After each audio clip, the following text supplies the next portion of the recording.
문제를 하나 내겠습니다. 본격적인 운동이나 경기를 하기 전에 몸을 풀기 위해서 하는 운동을 무엇이라 할까요? 네, 천재. 예, 우리 청년부 천재.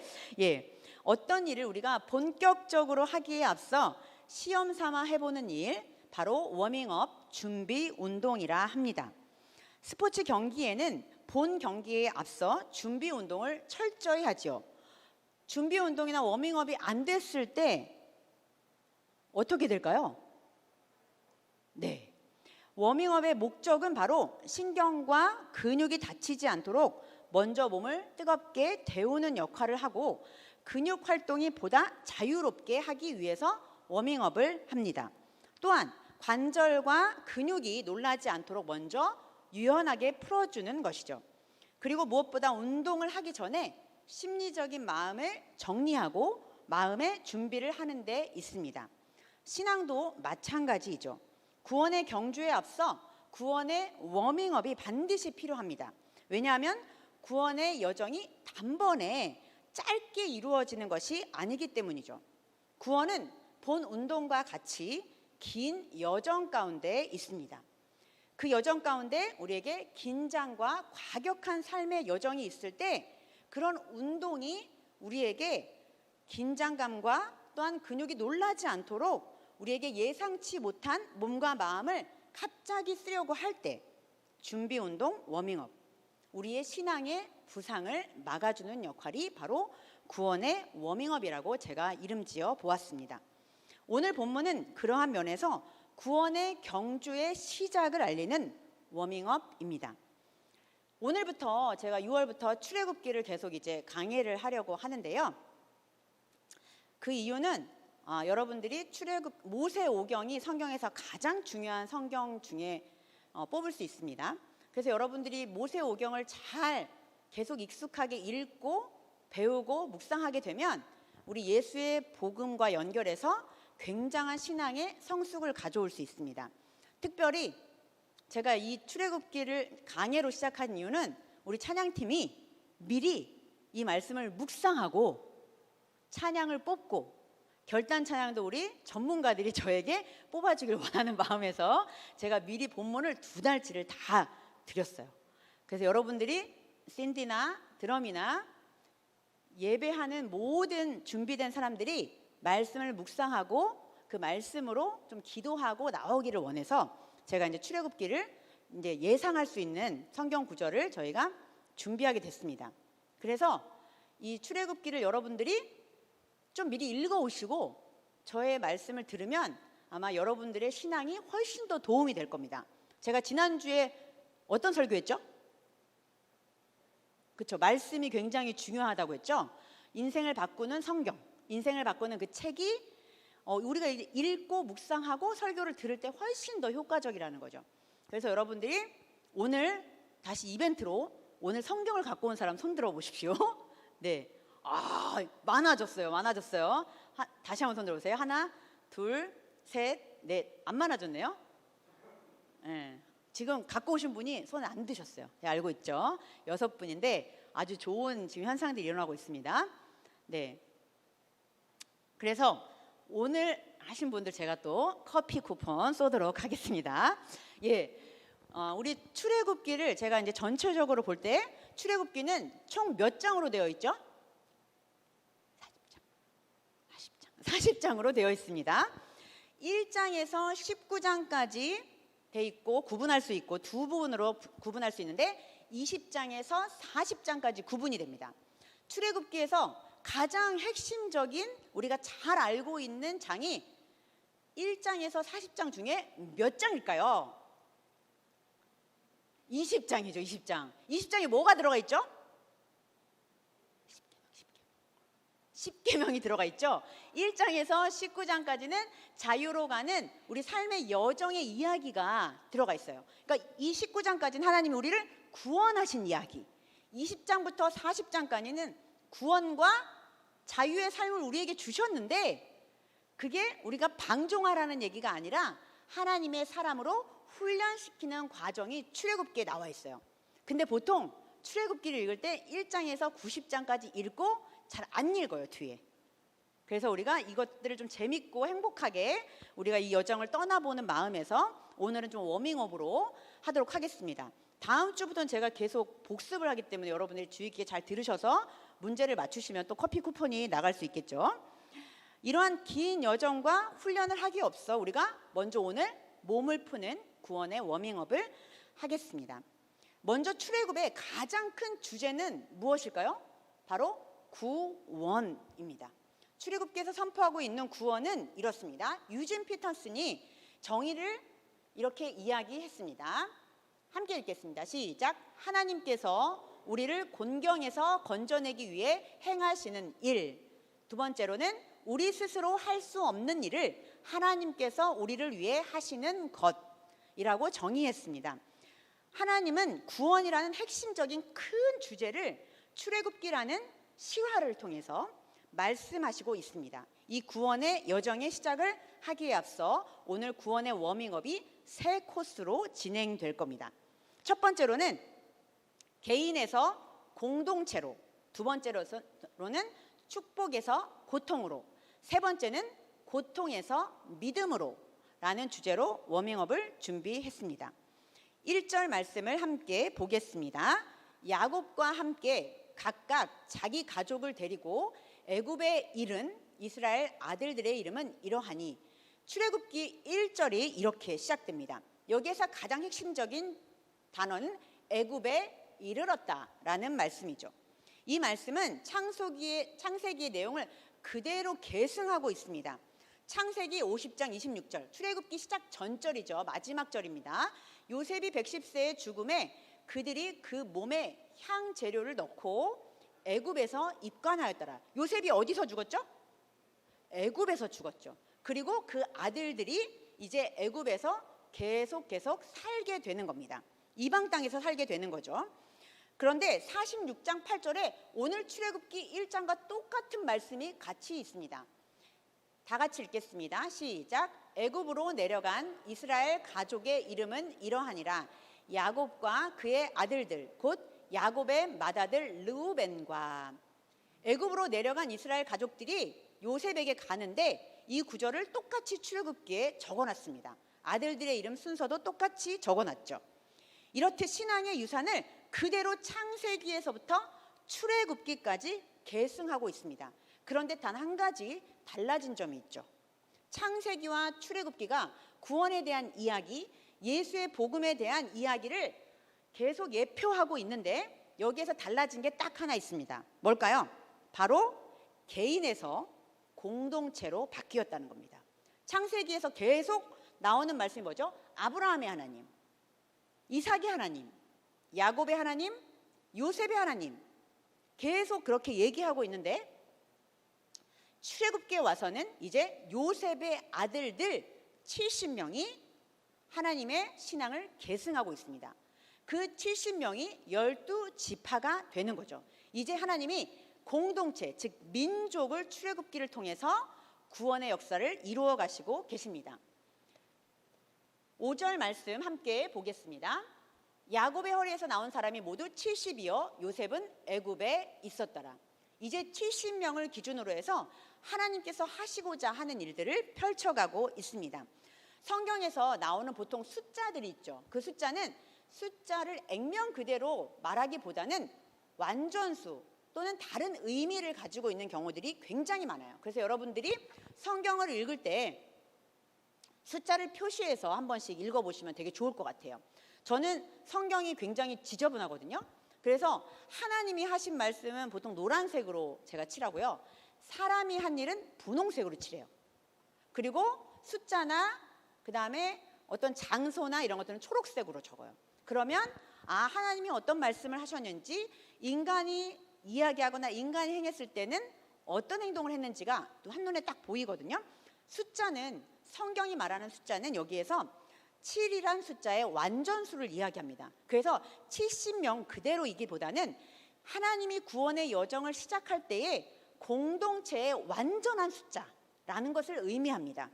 그래서 7이란 숫자에 10을 곱한 숫자, 바로 70, 공동체의 구원을 의미하는 숫자입니다. 이 구원의 워밍업 코스에서 공동체를 통해 우리에게 무엇을 말씀하시고 있을까요? 하나님이 공동체를 중요하게 여기는 것은 하나님의 바로 약속의 말씀을 이루어가고 하나님의 약속의 말씀을 사명으로 감당하라고 하신 것입니다. 여기서 공동체는 우리 교회를 의미할 수 있겠죠. 만나와 메추라기를 보내주시고 이 공동체에게 사막에 길을 내시고 또 살 수 없는 광야에서 이 공동체에게 생명을 주시는 분이 하나님임을 믿음으로 고백하게 하십니다.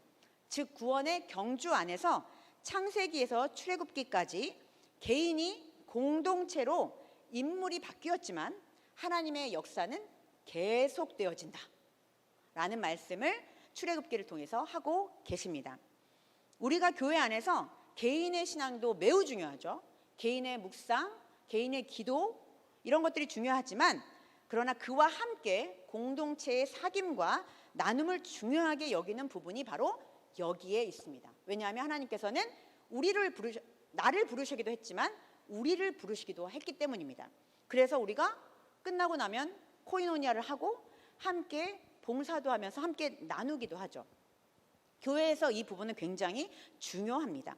구원의 여정에서 하나님의 커리큘럼은 개인의 신앙을 성화시키는 부분과 더불어 분명히 공동체를 건강하게 하고 온전하게 세우시려는 하나님의 계획도 있습니다.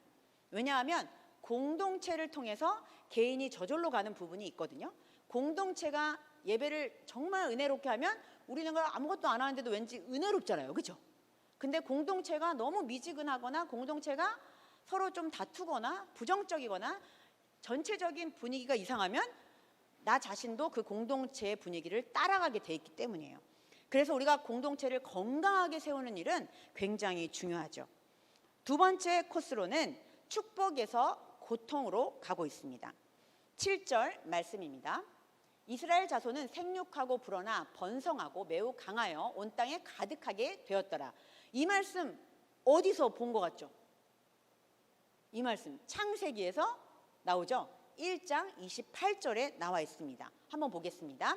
하나님이 그들에게 복을 주시며 하나님이 그들에게 이르시되 생육하고 번성하여 땅에 충만하라. 땅을 정복하라. 바다의 물고기와 하늘의 새와 땅에 움직이는 모든 생물을 다스리라 하시니라. 아멘. 이것은 출애굽기에서 천지 창조의 회복을 다시 말씀하시고 창세기의 하나님의 말씀이 성취됨을 보여주고 있습니다. 내 자손이 큰 민족을 이루게 하겠다는 약속을 하나님이 공동체에게 주셨나요? 누구에게 주셨나요? 먼저 아브라함 개인에게 주셨죠. 그 약속이 오늘 출애굽기에서 공동체를 통해서 하나님의 약속이 성취되고 있습니다. 하나님은 이스라엘 공동체를 얼마나 많이 생육하고 번성하게 하셨는지 오늘 말씀에 나와 있습니다. 인구가 대제국, 애굽의 큰 제국의 사람보다 훨씬 많아졌어요. 그런데 하나님을 모르는 새 왕이 등장했어요. 이것이 축복이 아니라 이 사람들에게는 하나님의 번성과 하나님의 생육하고 번성함이 하나님을 모르는 사람들에게는 두려움으로 다가왔다는 거죠. 11절 말씀에 애굽의 새 왕은 감독들을 그들 위에 세웠습니다. 이스라엘 백성들이 너무 생육하고 번성하다 보니까 그들 위에 감독들을 세웠어요. 감독들을 세웠다는 게 뭐죠? 이제 이 사람들을 감시하고 종으로 부리겠다는 뜻입니다. 그들에게 무거운 짐을 지워줍니다. 그리고 괴롭힙니다. 또 그들에게 바로를 위해서 큰 건축을 하게 합니다. 건축을 했다는 건 그때 인구를 엄청나게 많이 투자해서 그 사람들을 노동력으로 사용했다는 거거든요. 하나님의 백성은 잘못 때문이 아니라 고난을 받는 경우도 많이 있을 수 있다는 것을 오늘 성경에서 보여줍니다. 내 잘못이 아님에도 고난받으신 분이 우리 신약에 있죠. 바로 예수 그리스도입니다. 우리 성도는 내가 어떤 잘못이나 죄를 짓지 않았을지라도 고난받는 경우가 있다는 것을 꼭 기억하셔야 합니다. 하나님의 복을 너무 많이 받아서 오히려 사람들에게 시샘을 당하고 하나님의 은혜를 이야기하고 간증할 때에 그것을 시샘하고 그것을 질투하고 그것을 오히려 두려워하는 세력들이 있다는 것이죠. 지난주 성도님 한 분을 만났습니다. 어린 시절부터 예수를 믿고 교회에 봉사 헌신하면서 나이가 지긋하게 들으신 어르신이었습니다. 젊은 시절에 하나님에 대해서 은혜를 받고 신앙생활을 정말 열심히 한 이야기를 장작 3시간 동안 들었습니다. 그런데 그분이 하신 말씀 중에서 저에게 굉장히 감동적으로 다가온 말씀은 하나님의 은혜를 받으면 받을수록 핍박이 굉장히 심해졌다는 거예요. 왜냐하면 믿지 않는 남편을 만나서 새벽 기도를 가는 것도 굉장히 방해를 받고 주일날이면 문지방에서 발을 걸어놓고 못 나가게 했다는 거예요. 그런데 그게 하나도 화가 나지 않고 그 방해가 오히려 하나님이 자신을 교회로 이끌었던 더 도전적인 마음을 갖게 했다는 거예요. 그래서 하나님의 은혜를 누리고 교회 가는 것이 전혀 어려움이 없었다라는 고백을 하시는데 제가 그분이 존경이 되더라고요. 물론 지금 노후에 굉장히 하나님의 복을 받아서 여유롭게 평안하게 살고 있습니다. 성도에게는 물이 바다 덮음같이 은혜가 고통을 덮는 은혜가 있습니다. 하나님의 은혜는 이 고통을 능히 넘기고도 남습니다.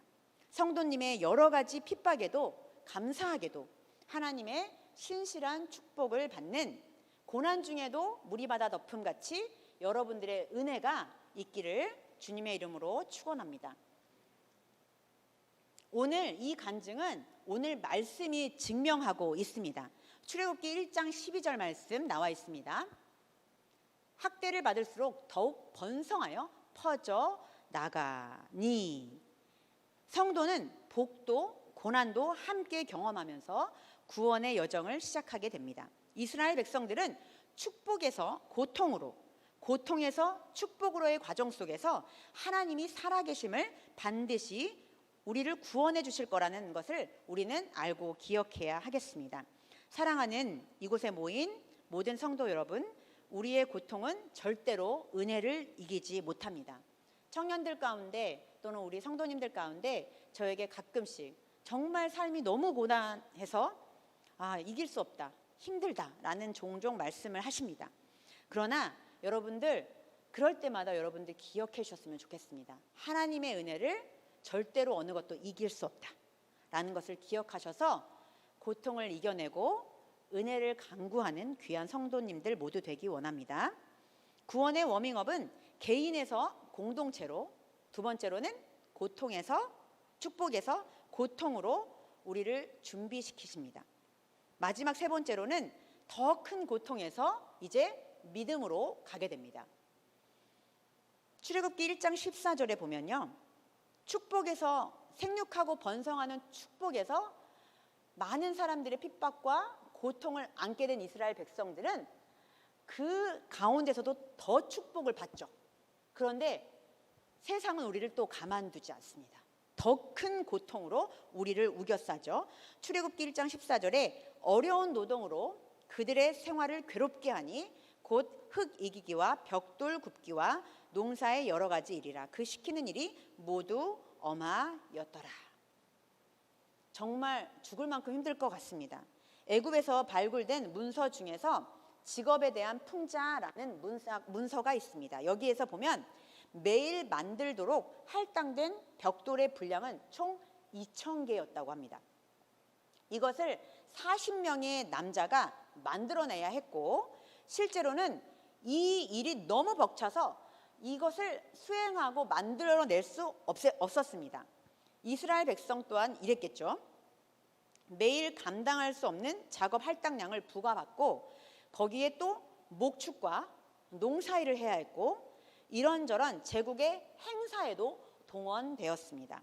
그야말로 한마디로 죽을 지경이었다라고 보시면 되겠습니다. 그러나 그럼에도 불구하고 이런 상황에서도 하나님은 아브라함에게 주신 말씀을, 창세기에서 주신 말씀을 진짜 무식하게 이루어 가십니다. 어떻습니까? 어떻게 나오죠?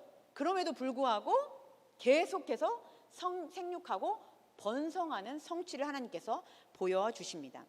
복을 받음에도 불구하고 우리에게는 죽을 지경에 이르렀다 라는 사실을 우리는 안고 있습니다. 여러분들 회사 다니는 거, 또 돈 버는 일, 또 학교에서 공부하는 일 죽을 지경이시죠? 네, 저도 설교 때문에 죽을 지경입니다. 매주 설교하는 게 머리를 싸매고 해도 정말 안 나올 때가 너무 많이 있어요. 제가 보통 설교를 일주일에 글을 쓰는 게 20페이지에서 25페이지 글을 써요. 그러니까 보통 이 글을 쓸 때 제 안에 있던 게 나와야 되잖아요. 근데 이 글을 쓰기 위해서 독서를 적어도 2-3권을 해야 돼요. 머리가 빨개지겠죠. 예. 저도 죽을 지경입니다. 근데 제가 왜 이 일을 할까요? 하면 할수록 하나님께서 더 큰 은혜를 주시기 때문이죠. 성도의 삶도 마찬가지입니다. 성도가 죽을 지경이지만 고난받는 상황이 꼭 출애굽기에 이스라엘 백성들이 흙 이기기와 벽돌 40개를 굽는 엄청난 일임에도 불구하고 우리 하나님의 약속의 말씀은 우리의 삶을 통해서 계속 이루어 가십니다. 한 달 전에 한 성도의 전화를 받았습니다. 신앙 안에서 정말 신실하게 하나님을 믿고 교회 생활을 열심히 하는 분이셨습니다. 이분은 교육 사업을 하고 있는데 자신이 운영하고 있는 교육 장소에 황당한 신고 전화가 왔다고 합니다. 그래서 구청에서 물밀듯이 들어와 감사를 받고 사실 여부를 확인하고 감사를 잘 마쳤습니다. 그래서 그게 끝난 줄 알았는데 또 전화가 와가지고 신고를 하겠다 협박을 하는 것입니다. 성도의 고난은 이와 같습니다. 이유 없는 고통과 고난과 압박이 계속해서 하나님을 잘 믿음에도 불구하고 우리에게 다가옵니다. 저는 처음에 받았을 때는 제가 이제 목회자 같이 굉장히 권면을 잘했습니다. 집사님 함께 기도합시다. 제가 중보기도 함께 하겠습니다. 라고 했는데 2번째 더 큰 고난이 오니까 제가 더 이상 할 말이 없더라고요. 그래서 같이 그놈을 욕해 주었습니다. 예. 고난은 우리의 마음을 진짜 꽉 막히게 하고 더 이상 물러설 수 없을 정도로 우리를 힘들게 합니다. 그러나 성도는 세상의 사람들과 같을 수 없습니다. 여기에서 끝나면 안 되겠죠. 성도에게 고난은 주님의 인도하심을 따라 제대로 가고 있다는 신호입니다. 내가 하나님을 열심히 믿고 있는데도 잘하고 있는데도 고난이 더블로 온다. 그러면 여러분들이 정말 하나님의 사람인 것을 증명하고 있는 것입니다. 그런데 성도에게 이런 고통이 있는 이유는 그 자체가 목적이 아니라 하나님께서 그 성도를 믿음의 깊이 가운데 만드는 훈련 작업이십니다. 죽을 만큼 숨 쉴 수 없을 만큼 고난이 올 때 우리는 무엇을 바라보아야 할까요? 현실을 분명하게 바라보아야 합니다. 그래서 저는 법적인 대응도 하라고 했습니다. 그러나 그 현실 속에서 하나님이 그 뒤에서 어떻게 일하시는지를 바라보셔야 합니다. 현실을 외면한 채 신앙인이라고 하여서 현실과 동떨어진 삶을 사는 것은 기독교가 아니죠. 현실 뒤에서 일하시는 그 하나님을 바라볼 때 우리는 더 지혜롭게 그 일을 헤쳐나갈 수 있습니다. 고난 자체에 집중할 것이 아니라 고난 뒤에서 우리에게 복 주시려고 준비하시는 그 하나님을 더 깊이 만나는 경험을 할 수 있는 유일한 기회입니다.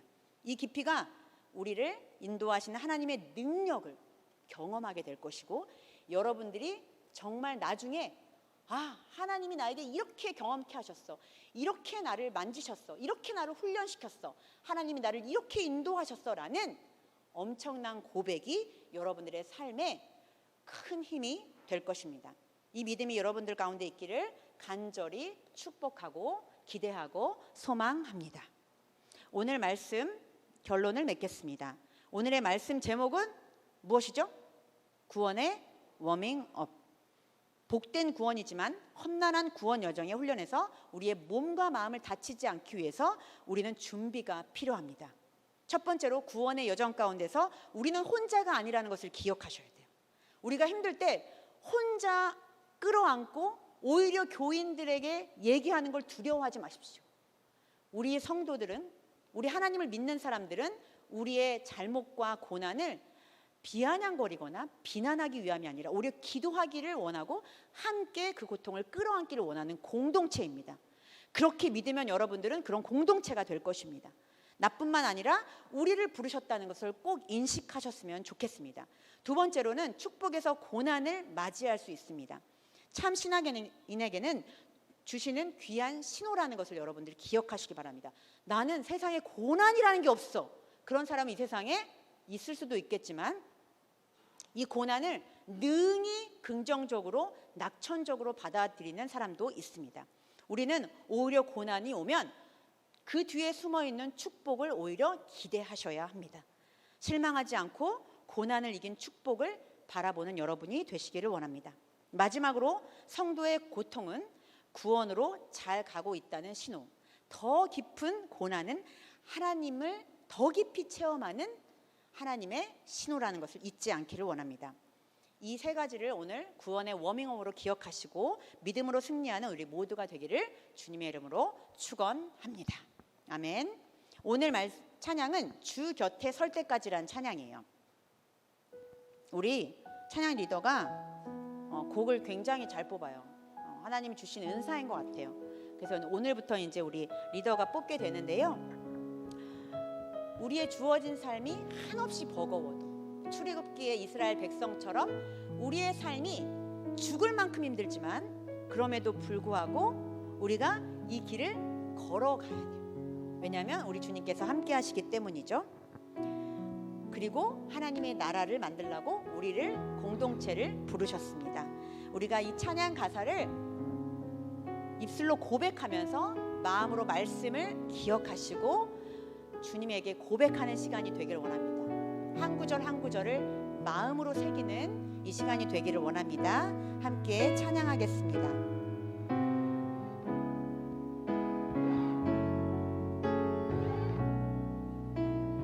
내게 주어진 삶이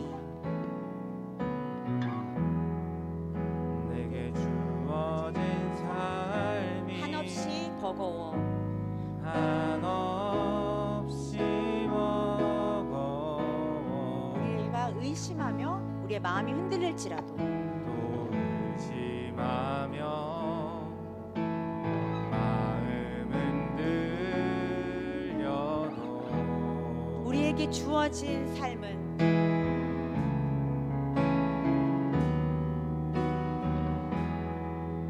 내게 주어진 삶은 우리의 것이 아니라 주님의 것입니다. 주님의 것이 우리의 작은 믿음일지라도 주님이 원하는 길을 걸어갑니다. 믿음으로 이 길을 그렇습니다. 걸으리. 그 나라 함께 찬양하겠습니다. 그 나라 주가 맡기셨으니 주 내게 말씀한 대로 주 내게 말씀한 대로 순종하며 세상이 주를 보게 하리 세상이 주를 보게 하리 그 나라 누구에게 맡기셨나요? 우리에게 맡기셨습니다. 맡기셨으니 부르신 자리 섬기며 부르신 자리 섬기며 주만 예배하리 그 곁에 설 때 다시 한번 선포하겠습니다. 그 나라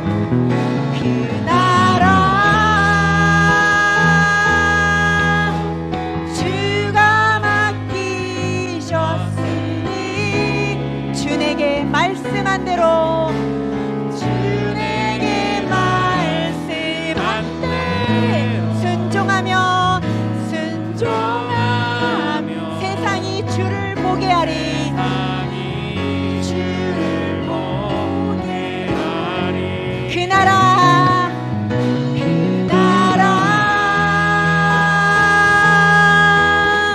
주가 맡기셨으니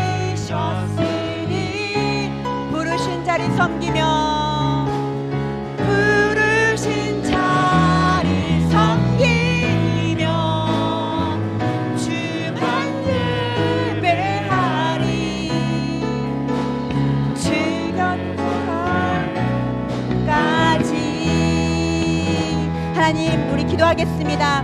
우리에게 주어진 삶이 죽도록 힘들지만 하나님 이 길을 가겠습니다. 하나님 내게 맡겨주신 말씀 순종하며 걸어가겠습니다. 나뿐만 아니라 우리 공동체를 통해서 나를 세우시고 우리 공동체를 건강하게 하셔서 우리가 구원의 여정 가운데 고난에 고난을 더할지라도 주님께서 주시는 축복을 누리는 우리 모두가 되게 해달라고 함께 기도하겠습니다. 하나님 아버지 감사와 찬양과 영광을 돌려드립니다. 아버지 하나님 우리의 삶이 힘들고 버겁고 어려울지라도 아버지 주님만의 말씀을 붙들고 약속의 말씀을 붙들고 믿음으로 걸어가겠습니다. 아버지 우리 고난의 삶이 오히려 축복으로 바뀌는 그 영광된 자리를 주님 우리가 기대하고 소망하며 나아가기를 원합니다. 하나님 아버지 하나님의 나라를 우리에게 맡기셨으니 부르신 자리에서 주님을 섬기게 하시고 주 곁에 설 때까지 우리가 믿음의 여정의 경주를 힘차게 달려갈 수 있도록 주님 축복하여 주시옵소서. 내게 주어진 삶을 한순간 한순간 성실하게 살아갈 수 있도록 주님 축복하여 주시며 주님을 바라보고 살아갈 수 있도록 우리 한번 공동체와 모든 성도들 가운데 함께하여 주시옵소서. 주님을 믿고 의지합니다. 주님을 바라봅니다. 아버지 우리에게 힘 주시고 능력 주셔서 우리가 이 세상에 살아갈 때 승리하며 살아갈 수 있도록 인도하여 주시옵소서. 감사와 찬양과 영광과 주님께 올려드리며 예수님의 이름으로 감사하며 기도하옵나이다. 사랑과 은혜의 주님 감사합니다.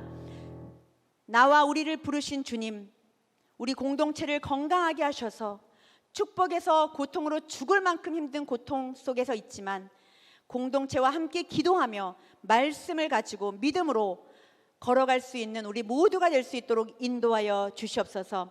그래서 믿음의 꽃을 피우시는 주님을 찬양하게 하옵소서. 구원의 여정 가운데 당당히 주님 곁에 설 때까지 주가 원하는 길, 약속의 길을 걸어가게 하옵소서. 감사드리오며 예수님의 이름으로 기도합니다. 아멘.